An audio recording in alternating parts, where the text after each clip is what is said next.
¿Por qué hablar de las profecías? Ave María Purísima, sin pecado concebida. Saludos, hermanos católicos. Hace poco comenzamos este canal con la intención de publicar videos dedicados al estudio de las profecías. Hemos optado por subir primero una serie de conferencias del padre Leonardo Castellani y trataremos de rescatar y traducir, dentro de nuestras posibilidades y ayudados por la tecnología, aquel material que pueda ser de utilidad para nuestra formación. Sabemos que el tema de las profecías puede generar curiosidad o recelo. Por eso, antes de adentrarnos en interpretaciones, símbolos o visiones, es importante que expliquemos por qué nos sentimos llamados a abordar esta cuestión. Yo no soy profeta, ni pretendo serlo. Solo soy un creyente que, tras un largo camino de conversión, ha comprendido que las profecías pueden ser una luz en medio de la confusión, si se estudian con humildad, discernimiento y sobre todo, con una fe arraigada en la tradición de la Iglesia. Mi historia de conversión comenzó gracias a una profecía o más bien gracias a una santa visionaria del siglo XIX, a quien se le atribuyen muchas visiones. Hablo de Ana Catalina Emmerich, quien fue, además, un alma víctima que ofreció sus tremendos sufrimientos por la Iglesia y por las almas. Quizá ese sufrimiento, ofrecido por tantos, me alcanzó a mí sin mérito alguno de mi parte, sino por el misterio de la comunión de los santos, porque la lectura de las visiones que ella tuvo podía iluminar mi razón. Sin embargo, su ofrecimiento podía ganarme las gracias para mi conversión. Muchos años después pude comprender que la profecía es importante, pero en cuanto a conocimiento sobre el futuro es solamente una herramienta secundaria. Su primera y más pura función es la de iluminar a los creyentes en la fe transmitida indefectible e invariable por la Iglesia. Las revelaciones privadas solo se deben asentar sobre esa base inmutable. Hacia el año 2013, mientras investigaba temas ajenos a la religión, me encontré casi por casualidad con los escritos de Ana Catalina Emmerich. En ellos, esta mística alemana describía con una precisión sorprendente cambios en la liturgia y en la vida de la Iglesia que, en aquel momento, yo ni siquiera sabía que habían ocurrido. Fue la primera ocasión en que comprendí que, en cierto sentido, parecía haber dos iglesias, la que guardaba la continuidad de la tradición, y la que parecía alejarse de ella. Y no digo esto con espíritu rupturista, sino como una observación dolorosa de la realidad que muchos vivimos, descubrir que existió una ruptura y que ese quiebre dio inicio a una tensión entre lo permanente y lo que cambia, entre lo que siempre se creyó, y lo que se empezó a enseñar después. Yo era estudiante de historia pero jamás había conocido lo que había sucedido con el Concilio Vaticano II.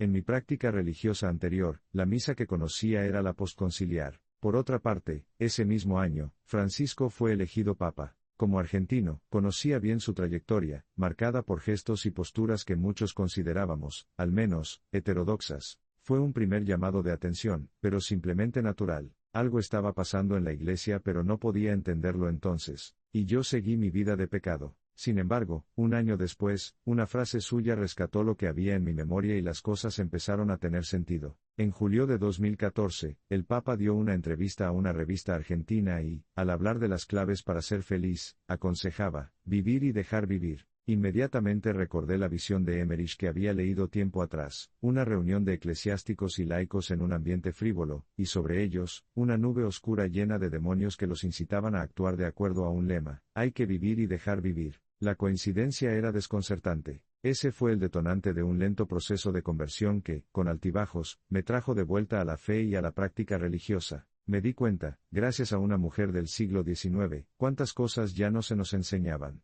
Intuitivamente, y por mi formación en la historia, estaba desconcertado ante una realidad. ¿Acaso todo lo hecho por la Iglesia durante siglos ya no valía? ¿Tanto habían cambiado la fe y la doctrina que lo que siempre fue pecado ya no lo era? Las respuestas ambiguas que recibía me movían más a estudiar e investigar. Así supe que algunas cosas la Iglesia las había dejado de enseñar porque los tiempos cambian, lo que desnudaba el historicismo que consume a los teólogos y doctores de hoy. Pero yo también sabía que en materia de fe y moral no podía haber error ni cambio. Tardé años en entender que lo que se me había enseñado, sin nombrarlo, era la famosa hermenéutica de la continuidad, que tantos problemas nos trae y que divide, incluso, a los sacerdotes y grupos religiosos postconciliares. Esta larga introducción que resume años de estudio y de reflexión sirve para entender por qué siento el deber de abocarme al estudio de las profecías. No lo hago por morbo ni por el conocimiento de eventuales catástrofes, que si las hay, y muchas están profetizadas, ciertamente, las merecemos por nuestros pecados, sino porque Dios, en su misericordia, ha usado este medio para traerme a la fe.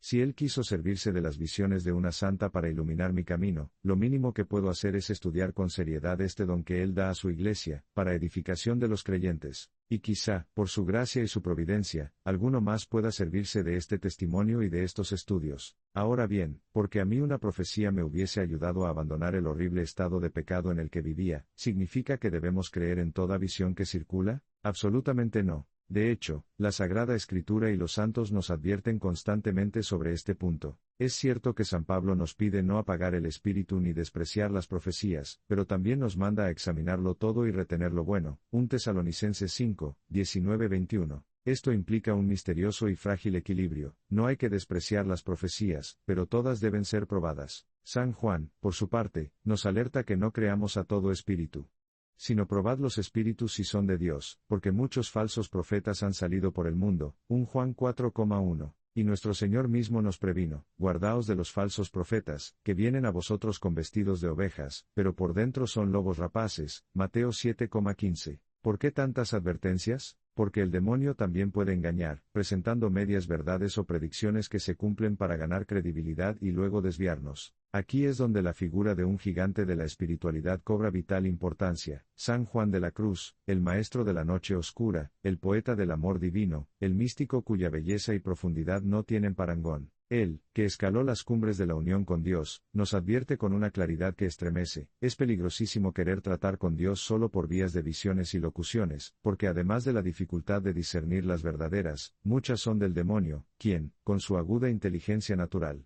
puede predecir eventos y mezclar verdad con mentira para confundirnos. Dios permite a veces, como castigo por nuestra soberbia o apego a nuestros deseos, que seamos engañados por un espíritu de mentira, como le ocurrió al rey Acab y a sus profetas. San Juan de la Cruz lo recuerda: cuando buscamos que Dios confirme nuestros apetitos, Él puede permitir que seamos cegados. Por eso, estudiar las profecías no es un juego ni un entretenimiento. Es un acto serio de discernimiento que debe hacerse con humildad, estudio y bajo la guía del magisterio de la Iglesia. El Concilio Vaticano II, en Lumen Gentium, dice algo clave: el juicio sobre su autenticidad y sobre su aplicación pertenece a los que presiden la Iglesia. Sin embargo, en ese mismo documento se introduce una ambigüedad peligrosa al afirmar que todo el pueblo de Dios participa del don profético de Cristo. Como en casi toda la obra del concilio, se introduce el equívoco de que todos estamos llamados a dar testimonio, con la falsa idea de que cualquier fiel puede erigirse en profeta. Aunque el pueblo santo de Dios participa también del don profético de Cristo, o sea, habla de la profecía en un sentido amplio, es cierto que la universalidad de los fieles que tiene la unción del santo, compárese un JN 2, 20-17, no puede fallar en su creencia, siempre que se hable de la Iglesia sostenida en la doctrina de siempre.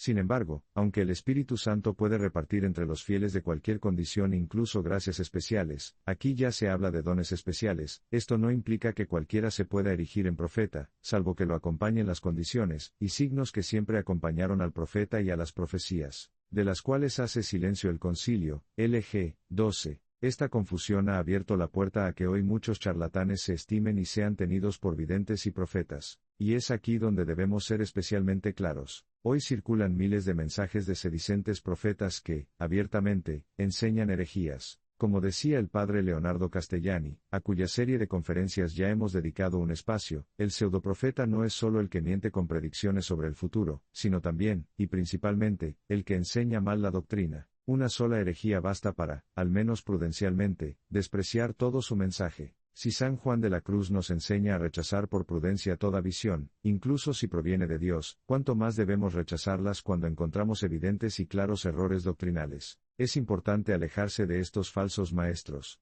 Frente a este panorama, el enfoque será el siguiente: cuando nos encontremos con laicos que se presentan como profetas y enseñan errores, trataremos de corregirlos con caridad, citando el magisterio y analizando sus mensajes a la luz de la tradición. Pero cuando se trate de sacerdotes que caigan en este error, los trataremos con más prudencia aún, debido a su ministerio. En estos casos, en lo que sea posible, dejaremos que sea la Iglesia quien hable y corrija. Cabe aclarar que nuestro papel no es juzgar las almas, sino discernir los mensajes que hacen públicos. Y porque se hacen anuncios públicos y públicamente profetizan, entonces públicamente se deben corregir sus errores, si se demuestran. Para sintetizar, ¿por qué estudiar visiones, profetas y profecías?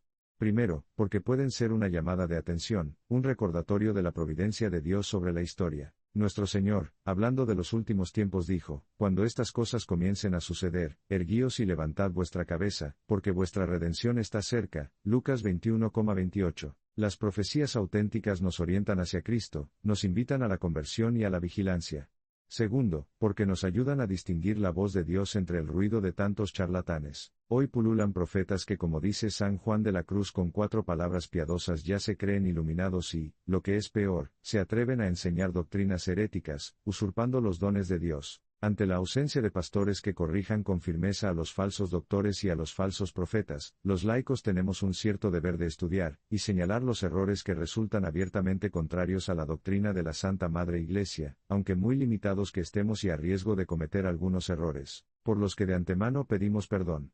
Y tercero, porque como dice San Pedro, tenemos también la palabra profética más segura, a la cual hacéis bien en estar atentos como a una antorcha que alumbra en lugar oscuro. 2 Pedro 1,19. La profecía auténtica es una antorcha que ilumina el camino en la oscuridad, que nos recuerda las verdades eternas cuando el mundo las olvida. A eso quiero dedicar este canal, a estudiar las profecías, sí, pero siempre partiendo de lo que la Iglesia enseña, a separar, con discernimiento, lo verdadero de lo falso, a evitar el sensacionalismo y el catastrofismo, pero también la indiferencia, a recordar que el fin último no es satisfacer la curiosidad, sino edificar la fe, fortalecer la esperanza y avivar la caridad. Este primer video es, simplemente, una explicación personal de por qué me embarco en este proyecto. En los que siguen iré profundizando, analizando textos, contextos y mensajes. Pido sus oraciones para que este trabajo por la gracia de Dios sea útil, y ayude a muchas almas a buscar la verdad de nuestro Señor Jesucristo, presente en la Iglesia Católica. Que Dios nos bendiga y hasta el próximo video.